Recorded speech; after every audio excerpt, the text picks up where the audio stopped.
অধ্যাত্ম সাধনার ইতিহাস, তাতে শঙ্করাচার্য একটি ভীষণ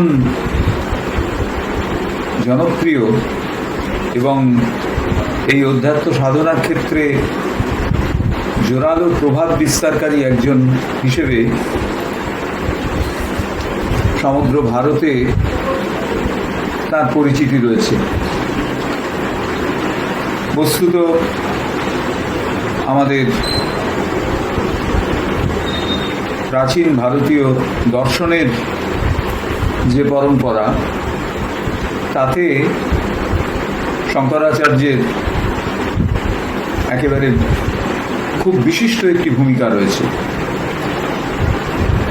অথচ আশ্চর্যের বিষয় যে এই মানুষটির জীবন, মানে তার যে ব্যক্তি জীবন, সে সম্পর্কে খুব বিস্তারিত কিছু যে জানা যায় তা নয়, কিন্তু তিনি এমন কতকগুলি কাজ তার সারা জীবনে করে গিয়েছিলেন যে কাজগুলি সমগ্র পৃথিবীকে এমনভাবে প্রভাবিত করেছে, এমনভাবে আলোড়িত করেছে যে ব্যক্তি জীবন সম্পর্কে তার খুব একটা কিছু জানা না গেলেও শঙ্করাচার্যকে ছাড়া ভারতীয় দর্শনের যে অধ্যাত্ম পরম্পরা, তার আলোচনা একেবারেই অসম্পূর্ণ থেকে যায়। আমরা যদি তার জীবনী যতটুকু যেরকমভাবে পাওয়া যায় সেইটুকু একটু একটু দেখবার চেষ্টা করি, তাহলে আমরা যেটা দেখি সেটা হচ্ছে মোটামুটি এরকম বিভিন্ন যারা এ সম্পর্কে গবেষণা করেছেন তাদের মত এরকম যে 6th সেঞ্চুরি বিসি থেকে 8th সেঞ্চুরি এডি এর ভেতরে কোনো এক সময়ে তিনি ছিলেন। খুব নির্দিষ্ট করে যেহেতু বলা যায় না, মোটামুটি খ্রিস্টপূর্ব 6ষ্ঠ শতক থেকে 8ম খ্রিস্টাব্দ এই সময় 8th সেঞ্চুরি, এই সময় পর্যন্ত যেন তার জীবন। আরও প্রফেসর তেলাং তিনি যা বলছেন তাতে 788 থেকে 820 এইরকম একটা তার জীবৎকাল এরকমভাবে বলা হয়। তো দেখা যাচ্ছে মাত্র 32 বছর, এইটি হচ্ছে তার ফিজিক্যাল লাইফের সীমা, মাত্র 32 বছর। এবং এই 32 বছরের সংক্ষিপ্ত জীবনে, বাইরের দিক থেকে দেখলে সংক্ষিপ্ত জীবনই বটে, তাতে তিনি এমন বিরাটভাবে ভারতীয় দর্শনকে প্রভাবিত করে গেলেন, সেটি সত্যিই বিস্ময়কর। তো যে সময়ে তিনি এসেছিলেন ভারতে, সেই সময়ে ভারতবর্ষের যে স্পিরিচুয়ালিটি অর্থাৎ অধ্যাত্ম সাধনা, তার একটা যেন সংকটকালের মতো চলছে। অর্থাৎ যে সমস্ত বৈদিক ধর্ম, তাদের অসংখ্য শাখা, এবং সেই শাখাগুলোর ভেতরে নানান রকম মতানৈক্য, নানান রকম কলহ ইত্যাদি যেন একেবারে ভর্তি হয়ে রয়েছে। এবং আরেকটি বিষয় হচ্ছে যে এই যে নানান শাখাতে বিভক্ত যে বৈদিক ধর্ম, সেগুলি এত সফিস্টিকেটেড, এত চিন্তাভাবনার দিক থেকে উচ্চ মার্গের যারা, তাদের আলোচনার বিষয় হয়ে দাঁড়িয়েছে যে ক্রমশ যেন একেবারে সাধারণ মানুষ তাদের জীবনচর্যার সঙ্গে বা মানুষের জীবনচর্যার সঙ্গে তাদের সম্পর্ক যেন ক্রমশ ক্ষীণ হয়ে আসছে। এইটা একদিকে। আরেকদিকে যেটা দেখা যায় যে সাধারণ মানুষের যে জীবনযাত্রা, তাতে ক্রমশ ধর্ম বিষয়টি যেন উপেক্ষিত হতে আরম্ভ করেছে। একটা যে খুব প্রমিনেন্ট বিষয় এই সময়কার, সেটি হচ্ছে বৌদ্ধ ধর্মের উত্থান, বৌদ্ধ ধর্মের বিস্তৃতি, এবং নানাভাবে বৌদ্ধ ধর্ম সাধারণ মানুষের খুব কাছে পৌঁছে গিয়েছে।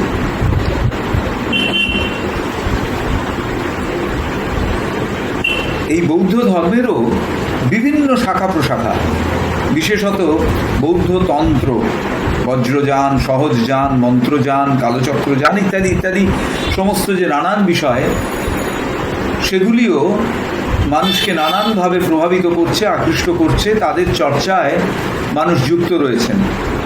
তো এই রকম একটা সময় আমাদের ভারতীয় দর্শনের যে শাখাগুলি, তার মধ্যে সাংখ্যযোগ বা সাংখ্য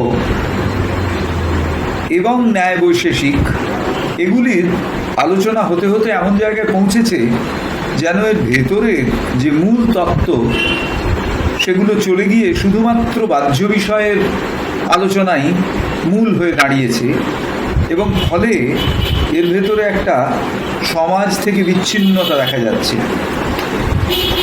আমরা যদি মীমাংসার কথা দেখি, সেখানে বেদের কর্মকাণ্ড, আনুষ্ঠানিকতা এর উপরে এত জোর পড়েছে যে শেষ পর্যন্ত সেটি যেন ক্রমশ মানুষের ভোগের বাসনাকে বাড়িয়ে তোলবার একটা উপায় হিসেবে সাধারণ মানুষের কাছে গৃহীত হচ্ছে।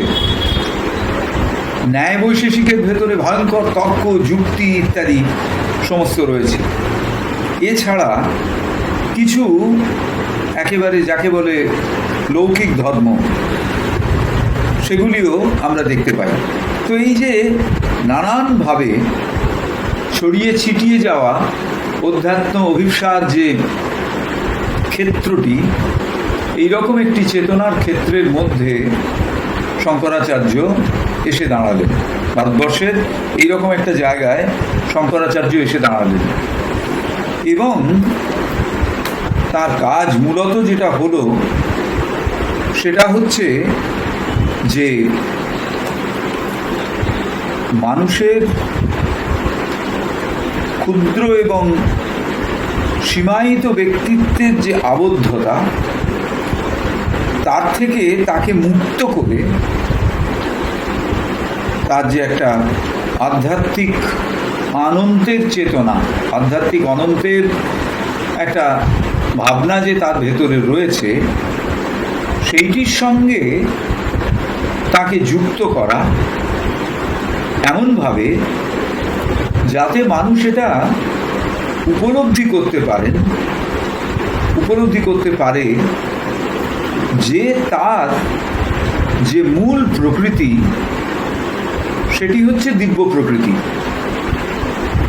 এবং সেটি এই যে বিরাট পরিব্যাপ্ত পৃথিবী, তার সঙ্গে একটা অভিন্নতায় যুক্ত।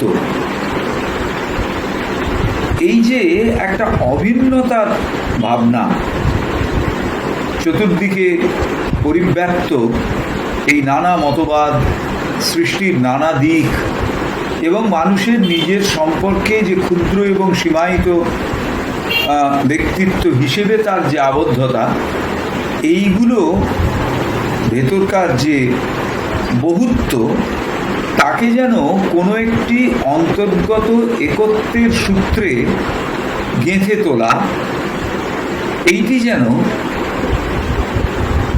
একটা ভীষণ জোরালো প্রয়োজন হয়ে দাঁড়িয়েছিল। এবং মূলত সেই প্রয়োজনকে সেই সমস্যাকে, অর্থাৎ বিচ্ছিন্নতার এই সমস্যাকে অ্যাড্রেস করবার জন্যেই যেন শঙ্করাচার্য ঠিক সেই সময়টাতে এসে পৌঁছেছিলেন। একজন সাংখ্য বিশেষজ্ঞের মতে শ্রীকৃষ্ণ গীতাতে যে এই সমস্ত বিষয়কে সংগ্রথিত করেছিলেন যে অসাধারণ উপায়ে, এবং যাকে যুক্ত করেছিলেন জীবনের সঙ্গে, একটি যুদ্ধক্ষেত্রের প্রতীকের মাঝখানে দাঁড়িয়ে, সেই রকম একটা দায়িত্ব এবং সেই রকম একটা ভূমিকা যেন শঙ্করাচার্যেরও ছিল, যে সময়টাতে তিনি এই ভারতবর্ষের অধ্যাত্ম সাধনা এবং আধ্যাত্মিকতার ক্ষেত্রে এসে দাঁড়িয়েছেন, এবং যে সময়ে তার যে মতবাদ সেটি আস্তে আস্তে প্রচারিত হচ্ছে। আমরা যদি তার জীবনীতে ফিরে যাই, দেখি যে কেরলের এর্নাকুলামের কাছে যে কালাড়ি গ্রাম, সেইখানে তার জন্ম। তার পিতার নাম ছিল শিবগুরু এবং মাতা ছিলেন আরিয়াম্বা। এরা দুজনেই ভীষণভাবে শিবভক্ত ছিলেন, যার জন্যে শঙ্করাচার্যের নাম শঙ্কর হয়েছিল। শঙ্করাচার্যের পরিবার ছিল ভীষণ গোড়া সেই নামমুদ্রে ব্রাহ্মণ পরিবার, যাদের আশ্রয় ছিল কৃষ্ণ যজুর্বেদের তৈত্তিরীয় শাখা। শঙ্করাচার্য একেবারে ছেলেবেলায় তাঁর গ্রামেই বিদ্যা শিক্ষা সম্পূর্ণ করেছিলেন, এবং খুব অল্প বয়সে তিনি কাব্য এবং পুরাণ এই দুটি বিষয়েই বেশ ভালো রকম পারঙ্গমতা অর্জন করেছিলেন। মাত্র 7 বছর বয়সে তাঁর পিতৃবিয়োগ হয়। তারপর যখন তার উপনয়ন হচ্ছে, সেই সময়ে তাকে গুরুকুলে পাঠিয়ে দেওয়া হয়েছিল। উপনয়নের পরে আগেকার দিনের নিয়ম অনুসারে গুরুকুলে পাঠিয়ে দেওয়া হয়েছিল বেদ বেদান্তের অনুশীলনের জন্যে, এবং তার যে একটা ভীষণ ইনটুইটিভ ক্যাপাবিলিটি ছিল, অর্থাৎ তার ভেতর থেকে একটা প্রজ্ঞা, সেটি যেন সমস্ত কিছুকে অধিগত করার একটা ক্ষমতা তার মধ্যে ছিল। তার সাহায্যে গুরুগৃহে যখন ছিলেন, তখন তিনি সমস্ত বিষয়কে অতি দ্রুত অধিগত করে ফেলতে পারতেন, এবং এটা তার কাছে তাকে প্রায় একটা প্রডিজির মতন, মানে অসাধারণ মেধা, অনন্য সাধারণ মেধা বিশিষ্ট এক শিক্ষার্থীর মতন সেই তার গুরুকুলে তাকে প্রতিষ্ঠা দিয়েছিল। তো একবার এরকম একটা ঘটনা ঘটেছিল যে তিনি তখন ব্রহ্মচারী।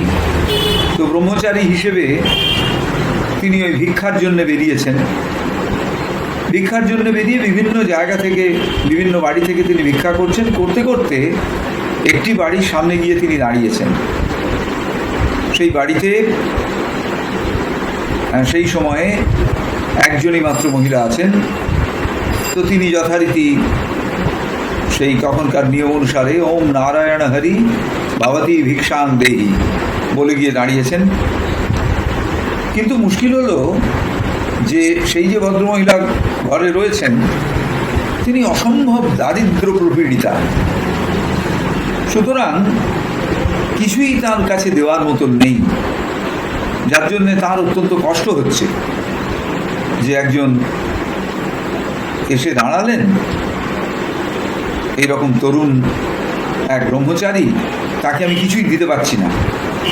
অনেক খুঁজে পেতে তিনি দেখলেন তার কাছে একটি আমলকি রয়েছে। তিনি তখন সেই আমলকিটি ভিক্ষা পাত্রে সমর্পণ করলেন।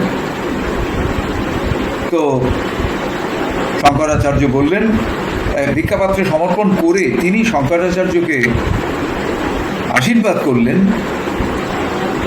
যে তোমার আত্মজ্ঞান যেন এই আমলকের মতো, করধৃত আমলকের মতো উজ্জ্বল হয়ে উঠুক। তো এই যে হস্তামলক বা করতলামলক, এইটি পরবর্তীকালে একটা বিশেষ এক্সপ্রেশন হিসেবে দর্শন তত্ত্বে গৃহীত হয়েছে। অর্থাৎ যখন আমরা কোনো একটি বিষয়কে একেবারে খুব স্পষ্টভাবে জানতে পারি, প্রত্যক্ষতায় যখন আমরা তাকে জানতে পারি এবং উপলব্ধি করতে পারি, আমাদের অন্তরে তাকে অনুভব করতে পারি, তখন তাকে বলা হয় যে হস্তামলক। অর্থাৎ একেবারে হাতের ওপরে যে আমলকি আছে সেই রকম স্পষ্টভাবে বিষয়টিকে আমি জানতে পেরেছি। যাই হোক, সেই আমলকি তাকে দিয়েছেন, শঙ্করাচার্য সেটি গ্রহণ করেছেন এবং সেটি গ্রহণ করার পরে তিনি মহালক্ষ্মীর কাছে প্রার্থনা করছেন। তিনি বুঝতে পেরেছেন যে ওই ভদ্রমহিলার অত্যন্ত দারিদ্র্যের কারণেই শুধুমাত্র একটি আমলকিই তিনি তার হাতে দিয়েছেন। সেই জন্য মহালক্ষ্মীর কাছে তিনি প্রার্থনা করছেন যাতে তার এই দারিদ্র্য দূরীভূত হয় এবং তিনি সচ্ছল অবস্থাতে থাকতে পারেন। তো এইরকম প্রচলিত আছে কাহিনী যে সেই প্রার্থনার পরে সেই বাড়ির ভেতরে প্রচুর সোনার আমলকি যেন আকাশ থেকে পড়ল। তো আসলে এই যে বিষয়টি, তার জীবনের এই যে ঘটনাটি বা জীবনের ঘটনা বলে এই যে কাহিনীটি প্রচলিত, এর অন্তরালে একটা সিগনিফিকেন্স আছে। সেটা হচ্ছে ওই যে মহিলা, উনি আসলে ছিলেন দেবী সরস্বতী হারসেলফ। সেই জন্য উনি শঙ্করাচার্যকে ওই আশীর্বাদ করেছিলেন এবং শঙ্করাচার্য তাকে ওই মহালক্ষ্মীর কাছে যে প্রেয়ার করেছিলেন সেইটি এত অন্তর থেকে এত গভীরভাবে, এত আন্তরিকভাবে সেই প্রার্থনা বা লক্ষ্মীর কাছে পৌঁছেছিল যে সঙ্গে সঙ্গে তিনি দারিদ্র দূর করেছিলেন। তো এই প্রতীকের ভেতর দিয়ে দুটি বিষয় আমাদের কাছে আসে। একটি হচ্ছে নিঃশ্রেয়স, অর্থাৎ সেই প্রকৃত সত্য, প্রকৃত জ্ঞান, প্রকৃত মুক্তি, এবং আরেকটি হচ্ছে অভ্যুদয় অর্থাৎ বিকাশ। যেন শঙ্করাচার্য এই দুটি কাজ যুগপৎ সম্পাদনের জন্যে এই পৃথিবীতে এসেছেন। এইরকম একটি বিষয়, এইরকম একটি প্রতীক যেন এই কাহিনীর ভেতর দিয়ে আমরা দেখতে পাই। তো শঙ্করাচার্যের জীবনী আমরা আগেই যা বলেছিলাম যে খুব স্পষ্ট করে তার জীবনের প্রত্যেকটি অধ্যায়কে সেভাবে তো ডকুমেন্টেড নেই। সেই জন্যে এই রকমের নানা কাহিনী তার জীবনকে একটা অন্যরকম আলোতে আলোকিত করে।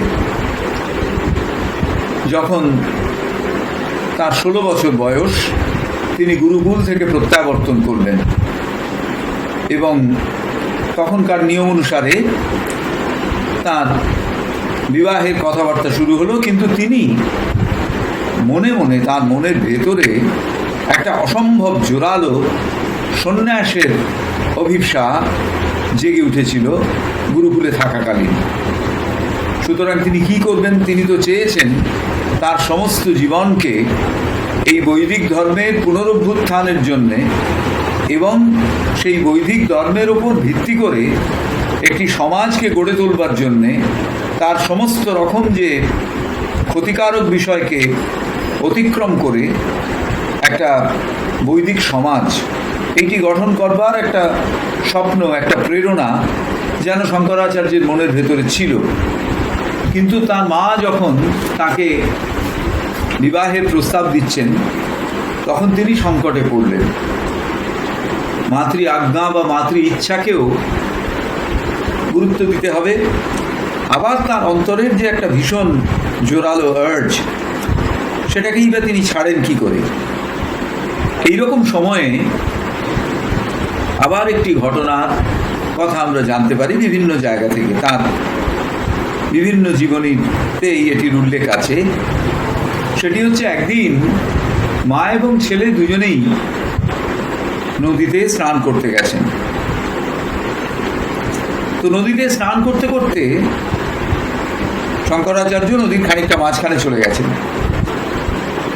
হঠাৎ তার মনে হলো যে তার পা যেন কুমির ধরেছে, পায়ে যেন কুমির কামড় দিয়েছে। তিনি তখন চেষ্টা করছেন সেই পাকে সরিয়ে আনবার, কিন্তু কিছুতেই পারছেন না। তিনি তখন তার মায়ের দিকে তাকিয়ে বললেন, মা, তুমি যদি আমাকে আত্মসন্ন্যাসের অনুমতি দাও, তাহলে আমি এই জীবন সংশয় থেকে উদ্ধার পেতে পারি। অর্থাৎ নচেত ওই কুমির আমাকে মেরে ফেলবে। তুমি যদি আমাকে আত্মসন্ন্যাস, অর্থাৎ এমার্জেন্সি কোনো রকম রিচুয়াল ছাড়া যে সন্ন্যাস গ্রহণ করা হয়, তখনকার দিনের প্রথা ছিল, সেই সন্ন্যাসের অনুমতি দাও, তাহলে হতে পারে। তো মা কি করেন? মা এই সংকটে খানিকটা দ্বিধাদ্বন্দ্ব ছিল না যে তা নয়, কিন্তু যেহেতু সন্তানের জীবন, সেই জন্যে তিনি তাকে সন্ন্যাসের পারমিশন দিলেন।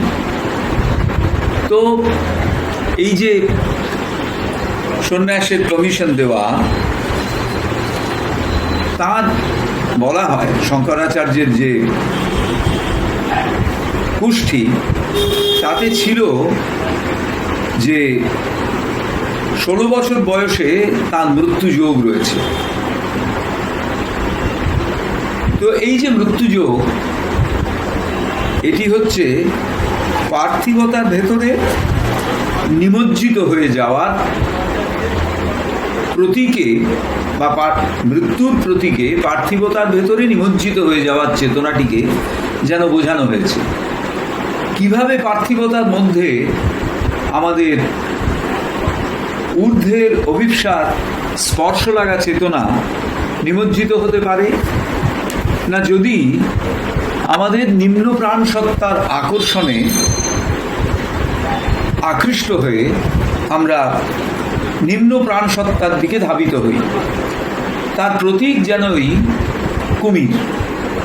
সে কুমির শঙ্করাচার্যের পা ধরে আকর্ষণ করছেন, তার মানে তাকে যেন নিম্ন প্রাণ সত্তার যে জগৎ, সেইখানে নিয়ে যেতে চাইছেন, এবং সেখান থেকে তাকে উদ্ধার করছেন কে? না, তার মায়ের যে করুণা, তার মায়ের দিক থেকে আসা যে গ্রেস, সেইটি তাকে উদ্ধার করছে।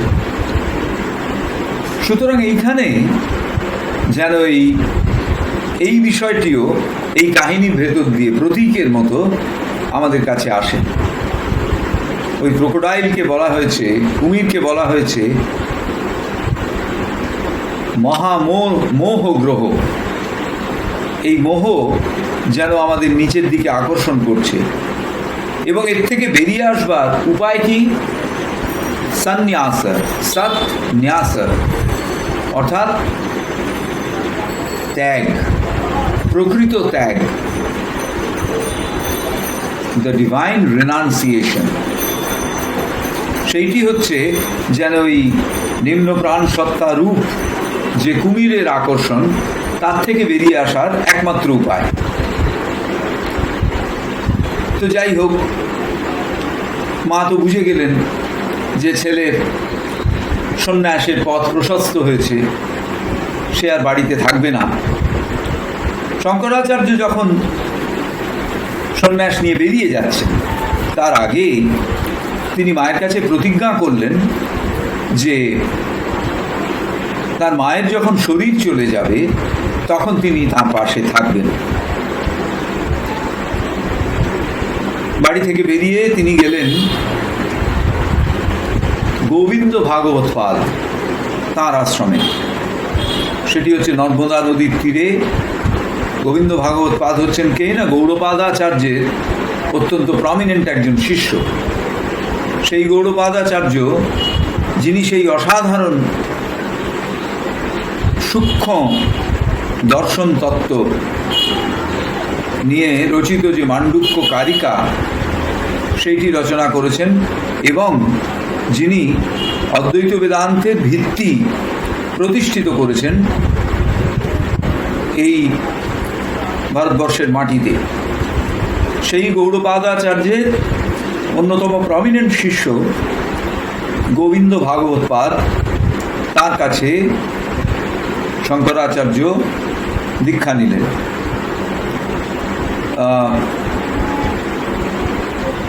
এবং গুরু শিষ্যের এই অসাধারণ যে ব্রিলিয়েন্স, মানে তিনি এই যে অসাধারণ একটা তার ভেতরে যে ঔজ্জ্বল্য রয়েছে, জ্ঞানের সন্ধিৎসার অধিগত করবার যে ঔজ্জ্বল্য রয়েছে, এবং তার ভেতরে সন্ন্যাসের যে শিখা রয়েছে, সেইটিকে মনে মনে অত্যন্ত শ্রদ্ধা জানালেন। গুরু নিজে শঙ্করাচার্যের এই ধরনের অ্যাটিটিউডের জন্যে তাকে শ্রদ্ধা জানালেন এবং অদ্বৈত বেদান্তের যে মূল বিষয়গুলি সেগুলি তাকে শিক্ষা দিলেন এবং তাকে বললেন যে মহামতি বেদব্যাস রচিত যে বেদান্ত সূত্র, যাকে ব্রহ্মসূত্রও বলা হয়, সেই বেদান্ত সূত্র বা ব্রহ্মসূত্রের উপরে ভাষ্য রচনা করবার ভার তাকে দিলেন, যার বয়স মাত্র 16 সবে পেরিয়েছে। তাকে তার গুরু এইরকম একটি গুরুভার অর্পণ করছেন তার উপরে। গুরুদেবের কাছ থেকে ছুটি নিয়ে শঙ্করাচার্য এবার গেলেন বারাণসী। এই বারাণসী হচ্ছে যুগ যুগ ধরে অধ্যাত্ম চর্চার পীঠস্থান সমগ্র পৃথিবীর কাছে, ভারতবর্ষের কাছে তো বটেই। এখানে ভারতীয় দর্শন অধিগত করবার একাধিক কেন্দ্র রয়েছে। সেখানে শঙ্করাচার্য পৌঁছলেন এবং তিনি যেমন সেখান থেকে নতুন করে শিখতে লাগলেন, একই সঙ্গে আস্তে আস্তে তার কিছু শিষ্য জুটল, যারা তার কাছে অদ্বৈত বেদান্ত শিখতে আসছেন। তাদের ভেতরে খুব প্রমিনেন্ট ছিলেন এক ব্রাহ্মণ যুবক, তার নাম ছিল সুনন্দ। তিনি আসছেন বারাণসীতে দক্ষিণ ভারতের চোল রাজত্ব থেকে। তাকে তার জ্ঞান প্রজ্ঞা এইসবের পরিচয় পেয়ে শঙ্করাচার্য ভীষণভাবে তাকে স্নেহ করতেন এবং তার নাম দিয়েছিলেন পদ্মপাদ। তো সেই পদ্মপাদ ছিলেন বারাণসীতে শঙ্করাচার্যের প্রথম শিষ্য। আস্তে আস্তে তাদের এই যে আলোচনা, তাদের মধ্যেকার গুরু শিষ্যের সম্পর্কের খ্যাতি ছড়াতে আরম্ভ করল এবং আরও বেশ কয়েকজন শিষ্য এলেন। তাদের মধ্যে হস্তামলক, তোটক বা আনন্দগিরি, এরা অত্যন্ত প্রমিনেন্ট।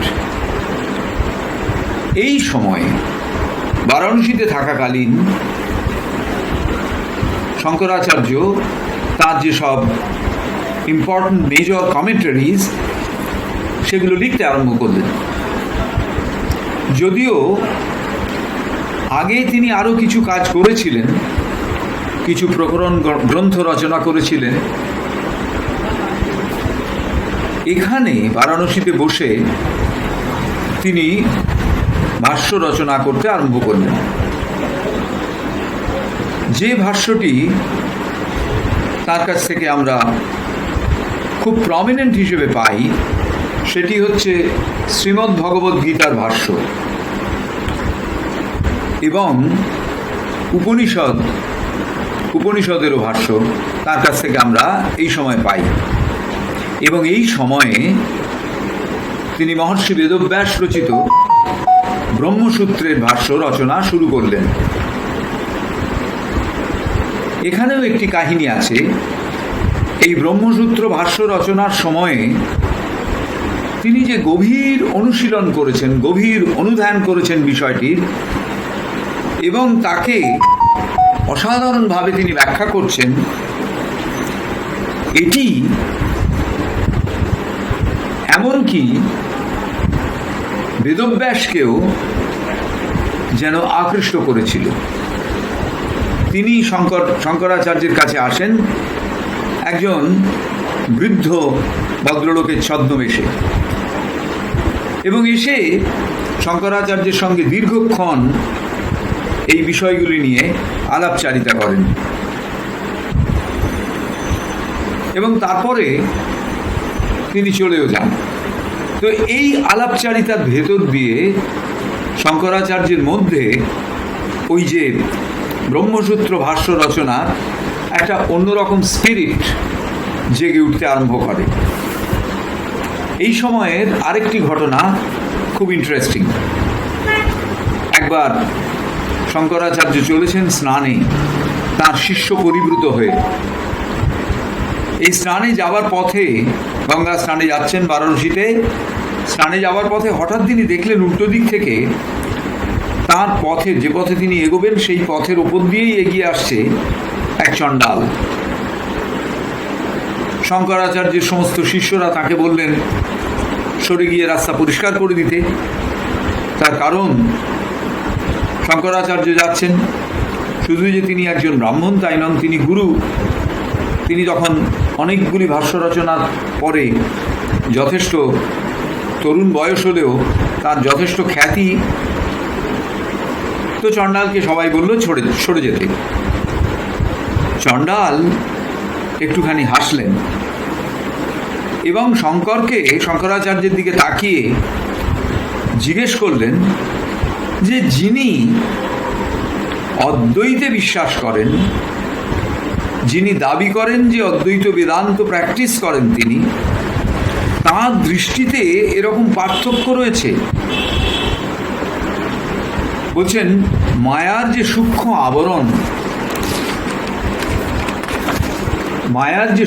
আবরণ সেটি যেন তার দৃষ্টিকে আবৃত রেখেছে। এই যে মায়ার সূক্ষ্ম আবরণ মানুষের দৃষ্টিকে আবৃত রাখে, কোন দৃষ্টিকে?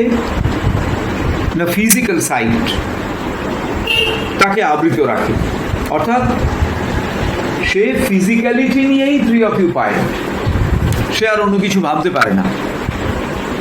তো সেই যে পর্দা, তাকে যেন ও উন্মুক্ত করে দিতে, তাকে যেন সরিয়ে নিতে হবে। এখন এই মায়ার পর্দাকে উন্মুক্ত করতে গেলে যার পর্দা উন্মুক্ত হচ্ছে তার থেকে বৃহত্তর বা তার থেকে মহত্তর শক্তির প্রয়োজন। তো এই চণ্ডাল, যাকে তিনি বলেছেন যে সরে যেতে, তিনি যেন তার গুরু হিসেবে সামনে আবির্ভূত হয়ে যেন তার চোখ থেকে সেই মায়া পর্দা সরিয়ে দিলেন ওই প্রশ্নের মাধ্যমে যে যিনি অদ্বৈত বেদান্তের চর্চা করেন তিনি মানুষে মানুষে এই রকম বিভেদকে প্রশ্রয় দেন কিভাবে। শঙ্করাচার্যের মনের ভেতরে ফ্ল্যাশের মতন এই প্রশ্নের সিগনিফিকেন্স জেগে উঠল এবং তারপরে তিনি একটি অসাধারণ শ্লোক রচনা করেছিলেন, অসাধারণ তার কাব্য রচনা। সেটি হচ্ছে মীমাংসা পঞ্চকম। এইটি তিনি রচনা করেছিলেন এই ঘটনার পরে। এটি যেন তার ভেতর থেকে একটা পর্দাকে সরিয়ে দিল, যে পর্দা তার দৃষ্টির স্বচ্ছতাকে আটকে ছিল। এবং এই বারাণসী থাকতে থাকতেই তিনি রচনা করেছিলেন তার সেই বিখ্যাত শ্লোক ভজ গোবিন্দম। তারও অন্তরালে একটি ইতিহাস আছে। তিনি দেখেছিলেন তার এক ছাত্র গভীরভাবে ব্যাকরণ অধ্যয়নে, পাণিনি সূত্র অধ্যয়নে রত, এবং এই যে তার পাণিনি অধ্যয়ন, এর মধ্যে তিনি যতটা ওই ব্যাকরণগত যে কৌশলগুলি সেগুলিকে আহরণ করছেন, তার থেকে অনেক কম এই বিষয়গুলির ভেতর দিয়ে তার ভেতরে যে সেলফ এনকোয়ারি জেগে উঠবে, আত্মসন্ধিৎসা জেগে উঠবে, তার প্রতি তার যে ঝোঁক বা প্রবণতা, তার থেকেও বেশি তিনি দেখলেন ওই ছাত্রটি পাণিনি ব্যাকরণের সূত্র এবং তার গ্রামারগুলিকে অধিগত করবার দিকে তার নজর বেশি। এইটি যেন তার ভেতরে ওই ভজগোবিন্দম রচনার প্রথম অংশটুকুকে জাগিয়ে তুলেছিল। ভজগোবিন্দং ভজগোবিন্দং গোবিন্দং ভজ মূঢ়মতে সম্প্রাপ্তে সন্নিহিতে কালে নাহি নাহি রক্ষতি ডুকৃঙ্করণে।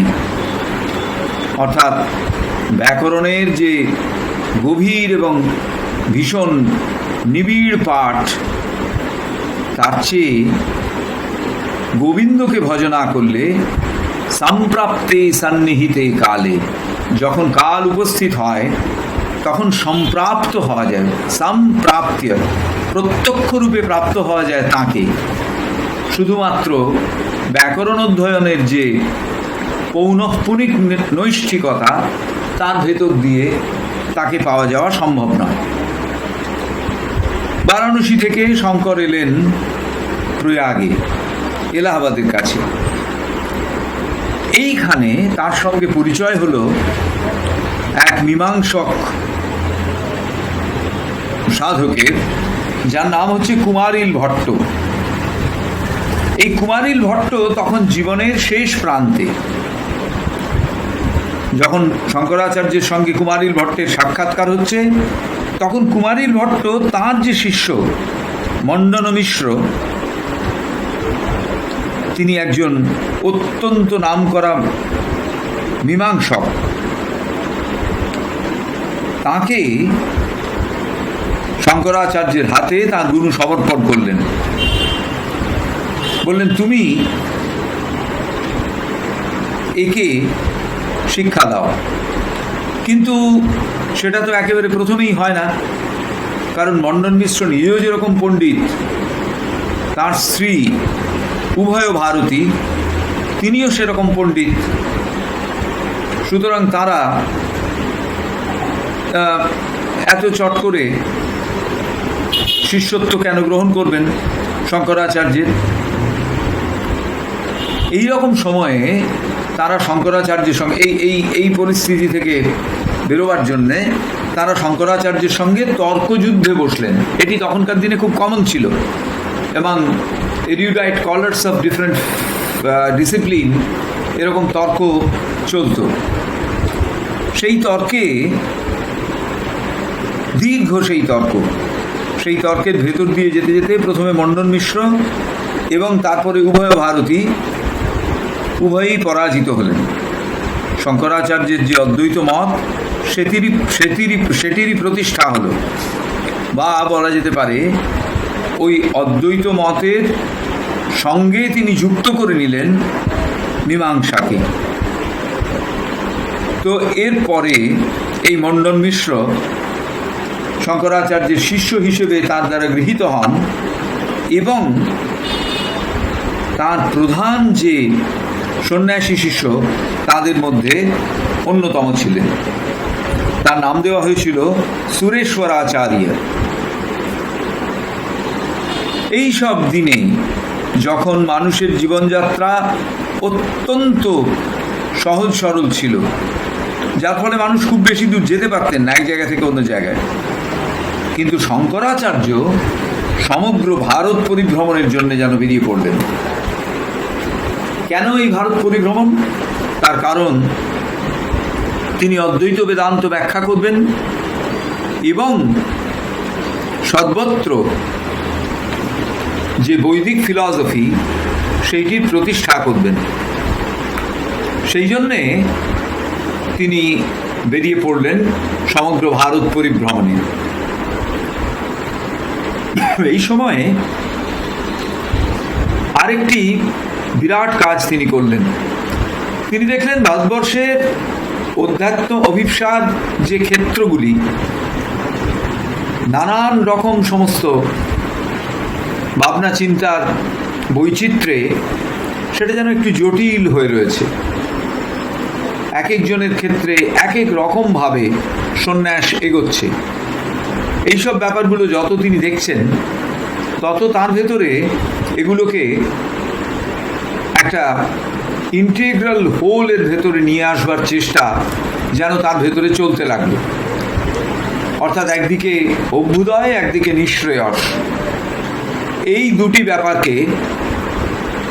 দুটি ব্যাপারই যেন তার ভেতরে এগিয়ে চলবার প্রাণশক্তি হিসেবে কাজ করতে লাগলো। এবং এর ফলে তিনি লিখলেন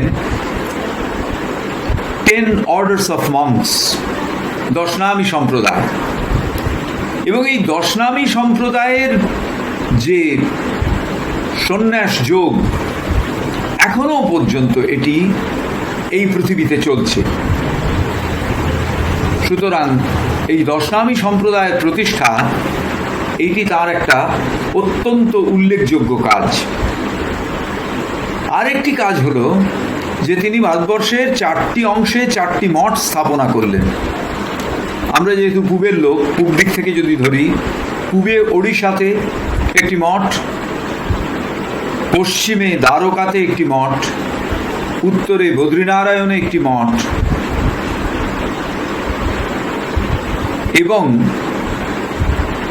দক্ষিণ ভারতের কর্ণাটকে শৃঙ্গেরিতে, তুঙ্গভদ্রার তীরে শৃঙ্গেরিতে আরেকটি মঠ। এইভাবে তিনি 4টে মঠ ভারতবর্ষের উত্তর পূর্ব, দক্ষিণ পশ্চিম, এই সম্পূর্ণ ভারতবর্ষের ওপরে তিনি ভারতবর্ষকে যেন তার ভেতরকার যে অধ্যাত্ম অভিপ্সাকে সেগুলিকে উপযুক্তভাবে পরিচালনের জন্যে যেন এই মঠগুলিকে চিহ্নিত করলেন। তিনি নিজে শৃঙ্গেরি মঠে গিয়েছিলেন, শৃঙ্গেরি মঠে তিনি অধিষ্ঠান করেছিলেন এবং সেখানে তিনি একটি মন্দির স্থাপনা করেন, যে মন্দিরটি হচ্ছে সারদা মার মন্দির। সারদা মানে সরস্বতী, মহাসরস্বতীর মন্দির। এবং যখন তিনি প্রতিষ্ঠা করেছিলেন তখন মহাসরস্বতী আবির্ভূত হয়ে তাকে আশীর্বাদ করেছিলেন। তো এছাড়া আরও যে একটি মঠের সন্ধান পাওয়া যায়, একটি মঠের কথা আমরা প্রচণ্ড রকমভাবে শুনি, সেটি হচ্ছে তামিলনাড়ুর কাঞ্চিতে। সেটি শঙ্করাচার্য নিজে প্রতিষ্ঠা করেছিলেন না তার কোনো শিষ্যের দ্বারা প্রতিষ্ঠিত, সেটা বোঝা যায় না, এখনো পর্যন্ত অমীমাংসিত। তো এই যে 4টি মঠ, এই 4টি মঠের দায়িত্ব দেওয়া হলো তার 4 শিষ্যকে। পূর্ব দিকের যে মঠ, তাকে সেটির পরিচালনাতে ছিলেন হস্তামলক। দক্ষিণের মঠের পরিচালনাতে ছিলেন পদ্মপাদ।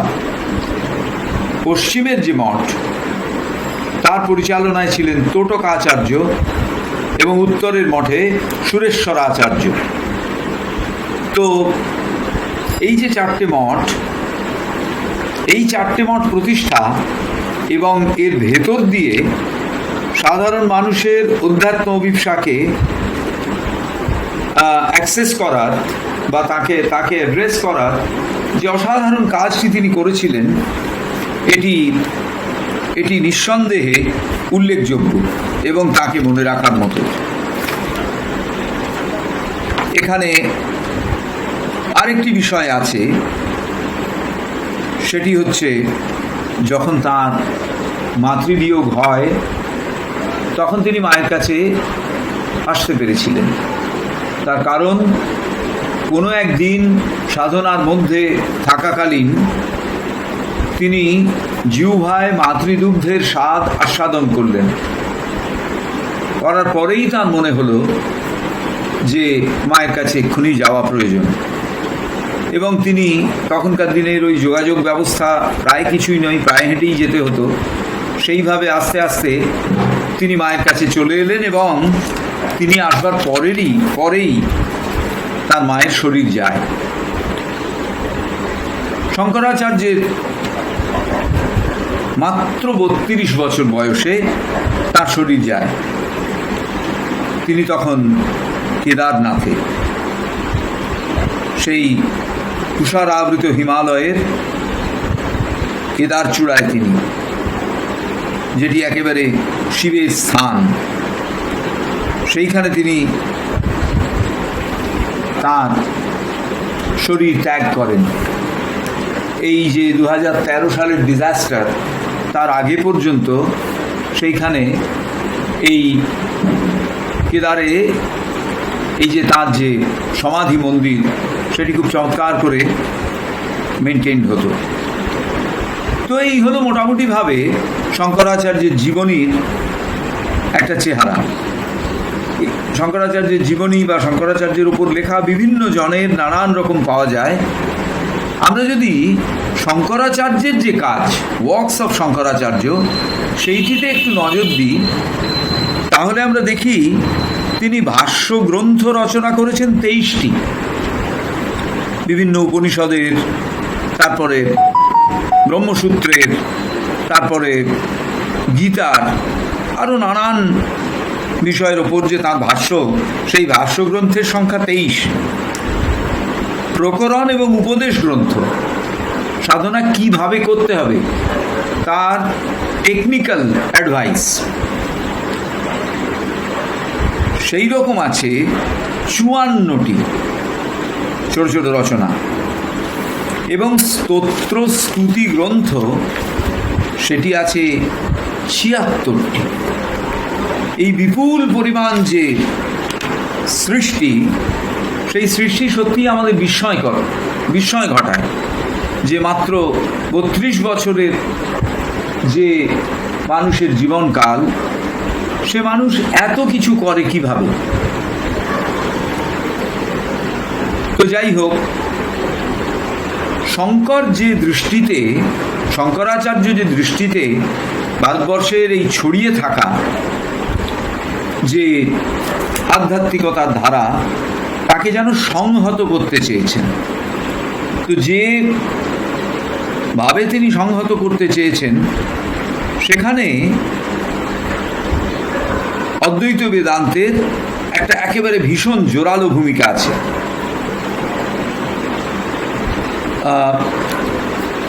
তিনি বলেছেন, তার মূল কথা হচ্ছে যে ব্রহ্মই হচ্ছেন সেই একমাত্র বাস্তব উপস্থিতি। upholding the sole reality of Brahma। কে কিরকম এই ব্রহ্ম? না, তিনি এক, তার কোনো দ্বিতীয়টি নেই, এবং যাকে অনুভব করবার জন্য, উপলব্ধি করবার জন্যে একমাত্র প্রয়োজন হচ্ছে জ্ঞান। জ্ঞান ছাড়া তাকে উপলব্ধি করা যায় না। ব্রহ্ম হচ্ছেন আমাদের প্রত্যেকের অন্তরের আত্মা। বলছেন, এই হচ্ছে মোটামুটিভাবে তার, তিনি যা বলতে চেয়েছেন তার একটা রূপরেখা। তো এখানে দেখাই যাচ্ছে, এই বিষয়টি আমরা যখন পড়ছি তখন এতে দেখাই যাচ্ছে যে জ্ঞানের ওপরে একটু জোর বেশি আছে, জ্ঞানের ওপরে একটু এমফ্যাসিস বেশি রয়েছে, এবং তিনি নিজে মানুষ হিসেবে কিন্তু এই ভক্তি, জ্ঞান এবং কর্ম এর ভেতরে একটা অদ্ভুত সমন্বয় আনতে সক্ষম হয়েছিলেন। তো এই যে ভক্তি, কর্ম, যোগ, জ্ঞান, এসবের ভেতরে তিনি যে সমন্বয় সাধন করলেন, সেটির ভিত্তিতে কিন্তু বেদ এবং বৈদিক ধর্ম। তাকে তিনি নিজের মতো করে নিজের ভেতরকার যে প্রজ্ঞা তাই দিয়ে ব্যাখ্যা করলেন, তাই দিয়ে আমাদের সামনে উপস্থাপিত করলেন। তো আমরা আজকে তার জীবনী এবং তিনি যা বলতে চেয়েছেন তার একেবারে প্রাথমিক দু একটি কথা আলোচনা করলাম। আমরা আগামী সোমবার এইরকম 8টার সময় থেকেই এর দ্বিতীয় অংশ, যেটি অর্থাৎ তার যে মূল বক্তব্য, সেটি একদম নিজেদের মতো করে আমরা একটুখানি বোঝবার চেষ্টা করব এবং এই প্রসঙ্গে শ্রী অরবিন্দের কথাও আমরা আলোচনা করব। আজকে শেষ করবার আগে আমি তার যে অসাধারণ সমস্ত রচনা, ছন্দবদ্ধ যে শ্লোক, তারই একটি দুটি পাঠ করছি। তার একটি বিখ্যাত শ্লোক হচ্ছে গুরুঅষ্টকম, অর্থাৎ গুরুর প্রতি শ্রদ্ধা নিবেদন 8টি শ্লোকের মাধ্যমে। সেখানে তিনি বলছেন, শরীরং সুরূপং তথা ওয়াকলত্রং যশশ্চারুচিত্রং ধনং মেরুতুল্যং মনশ্চিন্ন লগ্নং গুরোরঙ্ঘ্রিপদ্মে ততঃ কিং ততঃ কিং ততঃ কিং ততঃ কিম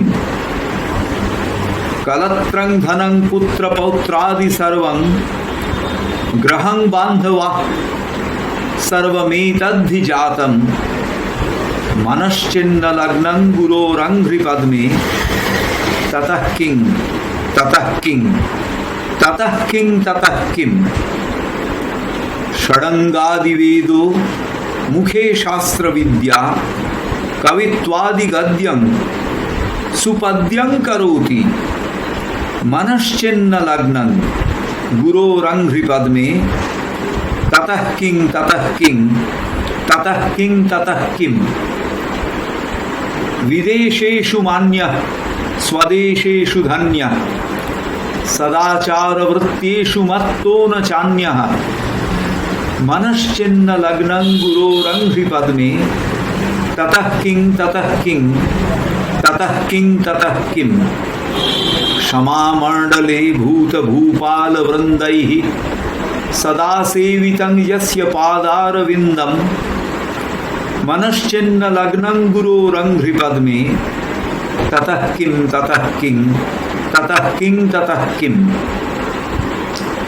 यशो मे गतं दिक्षु दानप्रतापात् जगद्वस्तु सर्वं करे यत्प्रसादात् मनश्चिन्न लग्नं गुरोरङ्घ्रिपद्मे ततः किं ततः किं ततः किं ततः किं न भोगे न योगे न वा वाजिराजौ न कान्तामुखे नैव चित्तेषु वित्तेषु चित्रं मनश्चिन्न लग्नं गुरोरङ्घ्रिपद्मे ततः किं ततः किं ततः किं ततः किम् अरण्ये वस्वस्य गेहे न कार्ये न देहे मनो वर्तते मे त्वनर्धे मनश्चिन्न लग्नं गुरोरङ्घ्रिपद्मे ततः किं ततः किं ततः किं ततः किं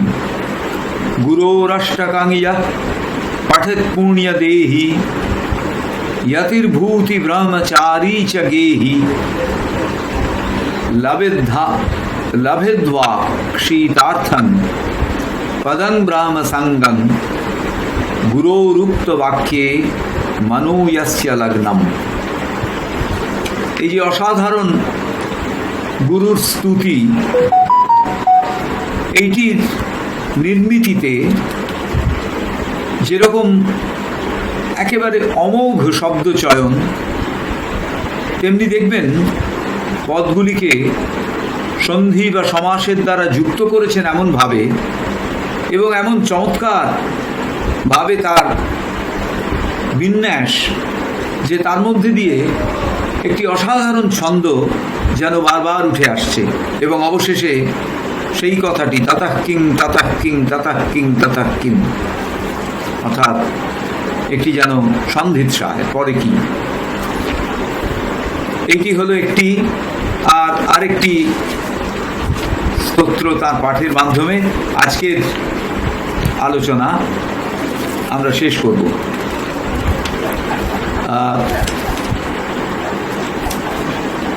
এটি হচ্ছে শিবমানস পূজা। এই শিবমানস পূজাটি আমি নির্বাচন করেছি এই কারণে যে এর মধ্যে ভারী চমৎকারভাবে এই যে আমাদের ফিজিক্যাল ওয়ারশিপ অর্থাৎ আনুষ্ঠানিক নানান বিষয়ের সঙ্গে যুক্ত থেকে যে পুজো করা, গঙ্গা জল, ফুল, জল, ধূপ ইত্যাদি ইত্যাদি নানান বিষয়, সেগুলিকে আচার্য দেখেছেন একটা সম্পূর্ণ অন্য দৃষ্টি থেকে এবং সমস্ত পূজার উপাচারগুলি মানস অর্থাৎ মনে রয়েছে, ফিজিক্যালি নেই, সবই মনে রয়েছে। চমৎকার করে বর্ণনা করছেন কবি, আচার্য কবি বর্ণনা করছেন চমৎকার করে। রত্नै কল্পিত মানসং হিমজলাই স্নানং চ দিব্যাম্বরং নানারত্ন বিভূষিতম মৃগমদামো দাঙ্কিতং চন্দনম জাতি চম্পক বিল্বপত্র রচিতং পুষ্পং চ ধূপং তথা দীপং দেবোদয়ানিধে পশুপতে হৃৎকল্পিতং গৃহ্যতাম। অর্থাৎ আমার হৃদয়ে আমি যা কল্পনা করেছি সেই রকম পবিত্র শীতল জলে তোমাকে স্নান করাচ্ছি, তোমাকে অসাধারণ সেই অম্বর অর্থাৎ পোশাক এবং নানা রত্নে বিভূষিত করছি, চন্দন দিয়ে তোমাকে সাজাচ্ছি। তো হে দেব দয়ানিধে, হে পশুপতি, তুমি এই যে হৃৎকল্পিত বিষয়সমূহ এগুলোকে গ্রহণ করো। সৌবর্ণে নবরত্নখণ্ড রচিতে পাত্রে ঘৃতং পায়সং ভক্ষ্যং পঞ্চবিধং পয়োদধিयुतं রম্ভাফলং পানকম শাকানাম অয়ুতং জলং রুচিকরং কর্পূরখণ্ডোজ্জ্বলং তাম্বূলং মনসা ময়া বিরচিতং ভক্ত্যা প্রভো স্বীকুরু। স্বীকুরু অর্থাৎ তুমি নিজের করে নাও। কি নিজের করে নেবে না, এই এখন যা বর্ণনা করা হলো এগুলি সবই হচ্ছে নৈবেদ্য। সৌবর্ণে নবরত্নখণ্ড রচিতে পাত্রে, সোনার নবরত্ন খচিত পাত্র, তাতে কি দেওয়া হচ্ছে? ঘৃতং পায়সং ভক্ষ্যং পঞ্চবিধং পয়োদধিयुतं রম্ভাফলং পানকম, এই সমস্ত খাদ্য তাকে দেওয়া হচ্ছে। শাকানাম অয়ুতম, অনেক রকমের শাক। জলং রুচিকরং, অত্যন্ত সুস্বাদু জল। কর্পূর খণ্ডোজ্জ্বলং, উজ্জ্বল কর্পূর খণ্ড। তাম্বুলং মনসা ময়া বিরচিতং, এই যে এতক্ষণ বর্ণনা করা হলো, মনসা ময়া বিরচিতম, আমি মনে এগুলিকে রচনা করেছি। ভক্ত্যা প্রভো স্বীকুরু, এই যে আমি মনে মনে রচনা করেছি এগুলিকে, হে প্রভু, ভক্ত যে এগুলো মনে মনে রচনা করেছেন এটি গ্রহণ করুন। ছত্রং চামরয়োর্যুগং ব্যজনকং চাদর্শকং নির্মলং বীণা ভেরি মৃদঙ্গ কাহলকলা গীতং চ নৃত্যং তথা সাষ্টাঙ্গং প্রণতিঃ স্তুতির্বহুবিধা যে তৎসমস্तं ময়া সংকল্পেন সমর্পিতং তব বিভো পূজাং গ্রহাণ প্রভু। বলছেন ছাতা দিয়েছি, চামর দিয়েছি, ব্যজনকম চামর দিয়ে ব্যজনও করেছি, আরশি দিয়েছি, চাদর্শকম আদর্শিকা, তার থেকে আরশি এসেছে আয়না, আরশি দিয়েছি, নির্মলং পরিষ্কার করে মোছা, বীণা ভেরি মৃদঙ্গ কাহল কলা গীতং, মনে মনেই যেন আমি দেখছি যে গীতি পরিবেশিত হচ্ছে, তাতে বীণা বাজছে, ভেরি বাজছে, মৃদঙ্গ বাজছে, কাহল বাজছে ইত্যাদি নানান সমস্ত, এবং তার সঙ্গে নৃত্যও হচ্ছে। সাষ্টাঙ্গং প্রণতি, আমি তোমাকে সাষ্টাঙ্গ প্রণতি জানাচ্ছি। স্তুতিভির বহুধা হি এতৎ সমস্তং মায়া, নানান রকম স্তুতি মন্ত্রের মাধ্যমে আমি তোমার কাছে আমার সাষ্টাঙ্গ প্রণতি জানাচ্ছি। সংকল্পেন সমর্পিতং তব বিভো পূজাং গ্রহাণ প্রভো, আমার পূজা তুমি গ্রহণ করো। আর একটাই স্ট্যান্জা, আত্মা ত্বং গিরিজামতি সহচরা প্রাণা শরীরং গ্রহং, পূজা তে বিষয়োগ ভোগ রচনা, নিদ্রা সমাধি স্থিতি, संचार पदयो प्रदक्षिण विधि, स्तोत्राणि सर्वा गिरो, यद्य कर्म करोमि तत्तदखिलं शंभो तव आराधनम। বলেছেন আত্মা ত্বং গিরিজামতি, আমার যে আত্মা সেটি হচ্ছে গিরিজা, অর্থাৎ মা দুর্গার যেন সারবস্তু নিয়ে, সহচরা প্রাণা, তার যে সহচর তারা হচ্ছে আমার প্রাণ। শরীরং গৃহং, এই গৃহ হচ্ছে তার শরীর। পূজাতে বিষয়োপভোগ রচনা, পূজা মানে হচ্ছে তোমার এই বিষয়গত উপভোগ যেন আমি রচনা করে দিচ্ছি। নিদ্রা সমাধি স্থিতি, তোমার নিদ্রা হচ্ছে যেন সমাধিমগ্নতা। সঞ্চার পদয় প্রদক্ষিণ বিধি, স্তোত্রাণি সর্বগিরো, এই যে স্তোত্র উচ্চারণ করা হচ্ছে তা যেন প্রদক্ষিণের মতো তোমাকে ঘিরে। ইয়দ্ কর্ম করোমি তত্তদখিলং শম্ভো তবারাধনম, যা কাজ আমি করছি সেগুলো হে শম্ভ তোমার আরাধন। করচরণকৃতং বাক্কায়জং কর্মজং বা শ্রবণনয়নজং বা মানসং বাপরাধম, विदितं अविदितं वा सर्वमेतत् क्षमस्व, जय जय करुणाब्धे श्री महादेव शंभो। তো এই হলো তার রচিত দুটি শ্লোকের উদাহরণ। আমরা আজকে আমাদের বক্তব্য এখানেই শেষ করছি। আগামী সোমবার এই রাত্রি 8টা থেকে আমরা দ্বিতীয় পর্বের কথা বলবো এবং দ্বিতীয় পর্বের আলোচনা করব। এইরকমভাবেই একেবারে ঘরোয়া আলোচনা। এর পরের দিনে যদি আপনারা কেউ সংযোজন করতে চান কিছু বা প্রশ্ন থাকে সেগুলো নিয়ে আমরা আলোচনা করতে পারি। পরের দিনে আমরা শঙ্করাচার্যের যে তত্ত্ব সেইটুকু যেরকমভাবে বোঝা যাচ্ছে সেইটুকু একটু আলোচনা করব। আর শ্রী অরবিন্দ শঙ্করাচার্য সম্পর্কে যা বলেছেন সেইটি নিয়ে একটু আমরা ভাবনার চেষ্টা করব। যারা আজকে আমাদের সঙ্গে উপস্থিত ছিলেন তাদের সকলকে আন্তরিক ধন্যবাদ জানাচ্ছি। এ প্রসঙ্গে একটুখানি বলে নেওয়ার যে নিমালিপুর শ্রী অরবিন্দ কেন্দ্রে ওই বৃহস্পতিবার আমরা অল্প কয়েকজন মিলিত হই। সেই রকমই কোনো এক বৃহস্পতিবারে কথা হয়েছিল যে এই যে আজকের তারিখটি, এই তারিখে শঙ্করাচার্যের জন্মতিথি আমরা যদি একটুখানি তার কথা আলোচনা করতে পারি। মূলত সেই হচ্ছে চিন্তার সূচনা। পরবর্তীকালে এই যে একটা কঠিন পরিস্থিতির ভেতরে আমরা রয়েছি তার সঙ্গে খাপ খাইয়ে নিয়ে সেটি আর ওই নিমালিপুর কেন্দ্রে করা যায়নি, এইভাবে আমরা প্রযুক্তির সাহায্য নিয়ে করেছি। সকলকে আরেকবার নমস্কার এবং ধন্যবাদ জানাই। আজকে তাহলে এখানেই শেষ করলাম।